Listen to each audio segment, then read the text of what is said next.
अस्सलाम वालेकुम। प्रोग्राम सियासी जायजा में खुशामदीद। मैं हूं शफकत अली और हमारे साथ मौजूद हैं एस्ट्रोलॉजर मलक महबूब साहब।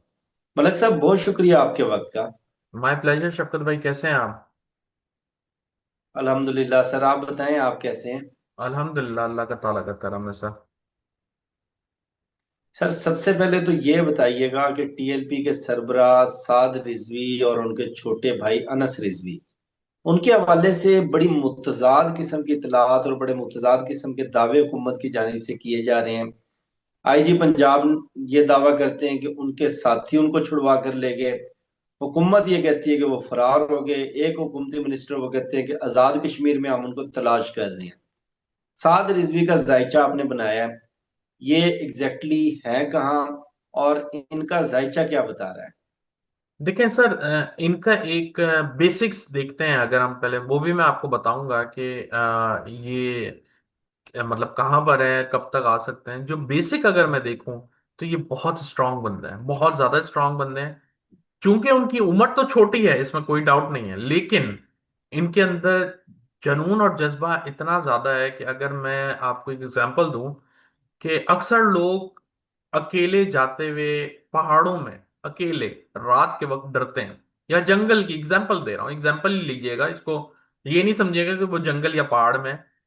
एग्जाम्पल के तौर पे अगर कोई इंसान रात के अंधेरे में अकेला जाना, उसको घबराहट होती है, तो सात ऋषि ऐसे इंसान हैं उनको कोई घबराहट नहीं होती।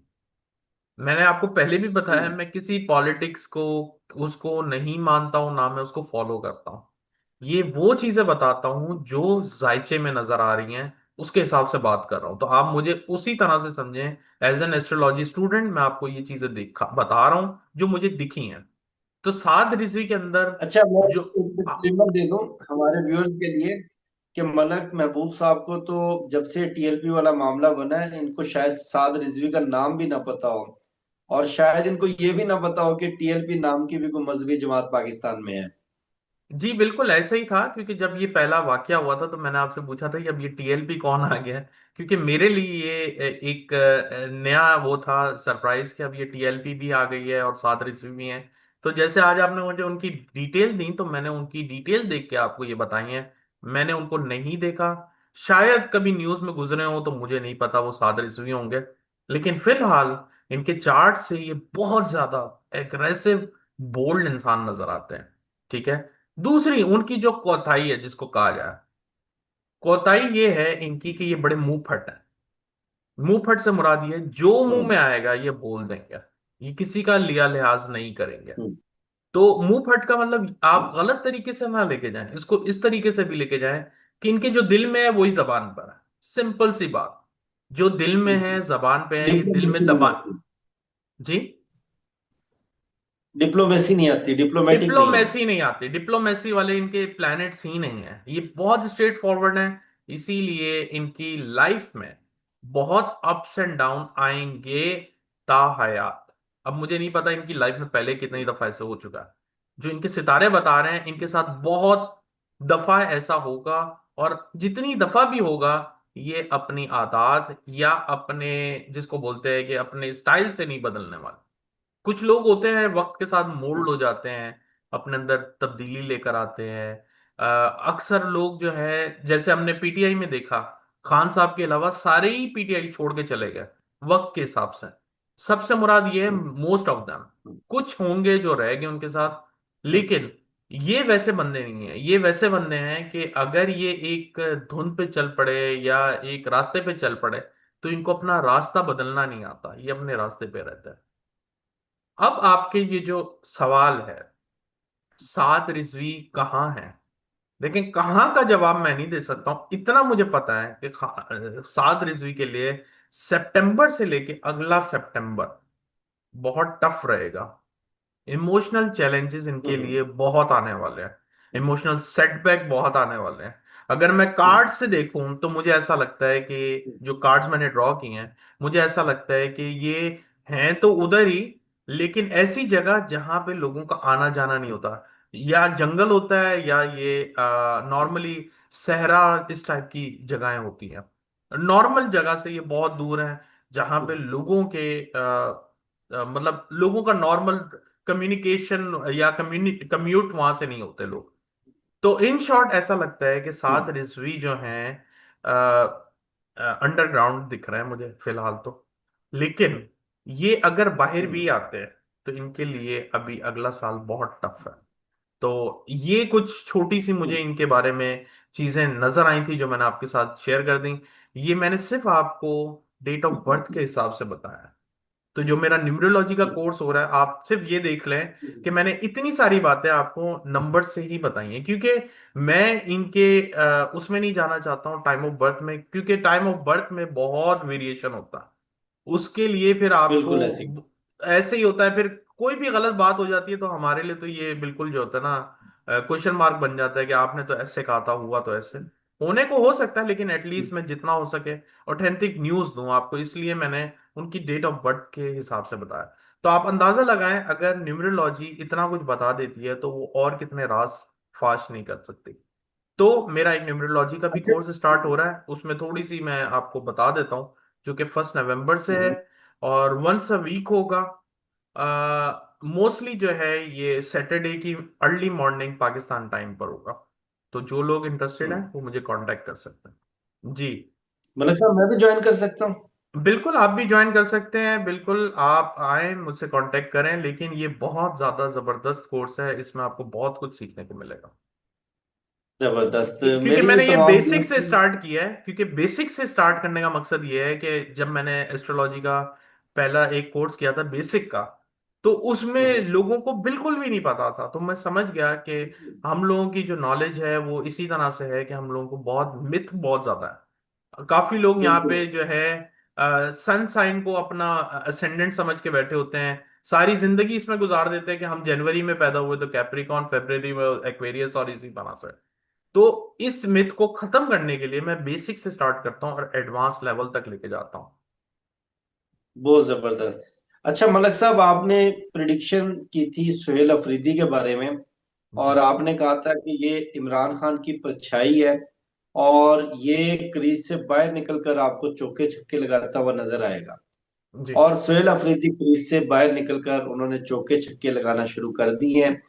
खान साहब से मुलाकात की इजाजत नहीं मिली, तमाम दरवाजे उन्होंने खटखटाए, Islamabad high court, supreme court, Pakistan के प्राइम मिनिस्टर, विफाकी हुकूमत, लेकिन इजाजत ना मिलने के बाद उन्होंने कहा मैं अपनी अवाम में वापस जा रहा हूँ, और मैं अवाम को एतमाद में लूंगा। और वर्कर कन्वेंशन कर रहे हैं वो। और ऐसा लगता है पूरे केपीके में उन्होंने चार्ज कर दिया हो। तो ये मामलात किस रुख पर जाते हुए नजर आ रहे हैं? क्योंकि इस तरह के जलसे तो उस वक्त होते हैं जब किसी एहतजाजी तहरीक की तैयारी होती है, या नए इलेक्शन की तैयारी होती है। देखिए शफकत भाई, आपको याद होगा कि शायद 2 दिन पहले मैंने आपको कहा था कि ये जो मुझे दिख रहा है वो यही है कि आने वाले दिनों में तहरीकें चलने वाली हैं, प्रोटेस्ट बहुत ज्यादा है, लोग सड़कों पर आ रहे हैं। इसी वजह से हुकूमत इसी डर से जो है खान साहब से मुलाकात नहीं कराने दे रही। अब बिल्कुल। मे भी पॉसिबल है कि हो सकता है पीटीआई का ऐसा भी कोई इरादा ना हो, लेकिन आप देखें सितारों की पोजीशन, अब आप समझें इस बात को और इस पे गौर करें। अगर हुकूमत ने एक रास्ता बंद किया है कि इस वजह से अगर ये प्लान करेंगे कि तहरीक चलाएं और ये वो, तो इस तहरीक को रोकने के लिए हम इनसे मुलाकात ही नहीं कराते। तो आप देखें कि प्लेनेट ने दूसरा रास्ता पकड़ लिया, और उन्होंने अल्टीमेटली एक ऐसा प्लान बना दिया है कि सोहेल आफरीदी को अल्टीमेटली, चाहे जाना चाहते थे नहीं जाना चाहते थे व्हाट्सोएवर, वो अब हुकूमत में लोगों के बीच में, सॉरी हुकूमत में नहीं, लोगों के बीच में वो पहुंच गए हैं। और ये जिस तरह बिल्कुल। चार्ज कर रहे हैं, जिस तरह चार्ज कर रहे हैं, मैंने आपको पहले ही इंडिकेट किया था कि आने वाले दिनों में मुझे प्रोटेस्ट बहुत ज्यादा नजर आ रहा है। अब वजह यह है कि 27, 28, 29, ये 3 तारीखें याद रखिएगा, ये बड़ी इंपॉर्टेंट तारीखें होंगी पाकिस्तान में। इसमें इधर हम्म। इधर खुदा ना खास्ता कोई शरारत हो सकती है, इंडिया पाकिस्तान अफगानिस्तान, या फिर पॉलिटिकल अनरेस्ट, मतलब जो खाना जंगी होती है, इसके हालात बनते हुए आपको नजर आना शुरू हो जाएंगे। तो ये हम्म। तारीखें 3 दिन ये बड़े इंपॉर्टेंट होंगे। और खुदा ना हम्म। खास्ता मुझे पाकिस्तान के सरहदी साइड, मतलब जो भी इनकी सरहदें लगती है, मुझे उधर के भी हालात ऑनेस्टली स्पीकिंग अच्छे नहीं लग रहे। मैंने आपको बहुत दफा बताया है, पानी इस वक्त डबल साइड से एक्टिवेट हो चुका हुआ है। जुपिटर कैंसर में गया है, वाटरी साइन है, उसने वाटर को एक्टिवेट किया हुआ है। सैटर्न पाइसेस में रेट्रोग्रेड चल रहा है। रेट्रोग्रेड होने की वजह हम्म। से सैटर्न जो है अपने असरात पानी में ही दे रहा है। और रेट्रोग्रेड का मतलब ये होता है कि अगर असरात 100% आपको पहले मिल रहे थे डायरेक्ट मोशन में, तो रेट्रोग्रेड में कम से कम 200% असरात हो जाते हैं। इस तरह से समझे, एग्जाम्पल के तौर पे आपने सुना होगा कि जब चांद अर्थ के करीब आता है, दुनिया के करीब आता है, बिल्कुल। तो पानी जो है समंदर, वो मतलब अपने से बहाव उनका बहुत बढ़ जाता है, पानी की शिद्दत बढ़ हम्म। जाती है। इसी तरह यूं समझें कि ये दोनों प्लेनेट बहुत करीब आए हुए हैं, और पानी के हम्म। ऊपर आपको हादसात होते हुए, खुदा ना खास्ता जंग होते हुए, पानी से रिलेटेड बीमारियां, पानी के अंदर ही कोई मिसाइल मसाइल होते हुए आपको नजर आएंगे। मलिक साहब, पानी वाली खबर मैं आपके साथ शेयर करता हूँ आगे चल के, लेकिन अभी एक छोटा सा सवाल आपसे पूछना था। जी। हुकूमती वुजरा दावा कर रहे हैं कि पाकिस्तान के फील्ड मार्शल ने हार्ड स्टेट बनाने का फैसला कर लिया। सॉफ्ट स्टेट से अब हम हार्ड स्टेट की तरफ जा रहे हैं, किसी को एहतजाज की इजाजत नहीं दी जाएगी। और वो बताना ये चाह रहे थे कि जिसने एहतजाज करने की कोशिश की उसका हशर भी बिल्कुल वही किया जाएगा जो टीएलपी के साथ हुआ है। देखिए सर, ये चीजें तो वक्त बताएंगी, लेकिन ये हार्ड स्टेट बनाए, सॉफ्ट बनाए, मीडियम बनाए, इसका कोई ताल्लुक नजर नहीं आता। वो अपनी हम्म। तरफ से देखें, कोशिशें कर सकते हैं, लेकिन जो हम्म। प्लानिटरी पोजीशन है ना, उनको सिर्फ अल्लाह ताला बदल सकता है। और जी जी। प्लानिटरी पोजीशन को हम रीड कर रहे हैं, हम कैलकुलेट कर रहे हैं, और जो रीड कर रहे हैं उसके हिसाब से ये हार्ड सॉफ्ट तो मुझे नजर ही नहीं आता। मुझे इंटरनल जो है एक कॉन्फ्लिक्ट नजर आ रहा है, जो कि बहुत जल्दी आपको सामने आता हुआ दिखेगा। डर मुझे नवंबर के महीने में सबसे ज्यादा है। और एक बात याद रखिएगा, मैं आपके साथ तकरीबन ऑलमोस्ट हमें 1.5 पौने 2 साल होने वाले हैं वीलॉग करते हुए, और आपने मुझे कभी भी ये सुनते हुए नहीं सुना होगा कि मैं डरा रहा हूं। लेकिन मैं आपको हम्म। अब वार्न कर रहा हूं कि पाकिस्तान एक बहुत ही अ, ऐसे मोड़ पर है जहां पे जरा सी गलती जो है पाकिस्तान को बहुत ज्यादा मसाइल में ले जाएगी। और अनफॉर्चुनेटली हम्म। ये गलतियां हुकूमत और उनके इदारों से होती हुई दिख रही है।